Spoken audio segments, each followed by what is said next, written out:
Hello hi नमस्कार जय जगन्नाथ मु अर्चना मोर यूट्यूब चैनल रे मु आपण मानक स्वागत करूची।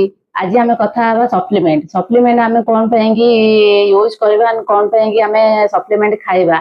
आज डेट कह गले आमर आज सप्लीमेंट खाइबार कारण कौन ना आज डेट आम लाइफ स्टाइल सब चेंज होगा जंक फूड तापर फास्ट फूड आम एत मात्रा खाऊचे जोड़ा कि आम शरीर को आम शरीर सेल को न्यूट्रिशन मिल पारना जद्वारा कौन ना आमर रोग रोग होगा द्वारा कौन ना आमर शरीर वीक हो जाए आज डेट आमको सप्लीमेंट खाइबा निहाती जरूरी। सप्लीमेंट खाइबा द्वारा कौन हुए ना आम बॉडी को न्यूट्रिशन मिलवा सागे कौन ना आमर इम्यूनिटी को बूस्ट करे संगे संगे कौन ना आमर ओमेगा 3 विटामिन B12 मिले जोड़ा कि आमर स्ट्रेंथ पावर बढ़ाए तापर आमर एनर्जी पावर को बढ़ाए। सप्लीमेंट खाइबा द्वारा कौन ना आमर जो फूड गैप थाए फूड गैप को मध्य से फिलअप करियारे से सहायता करे।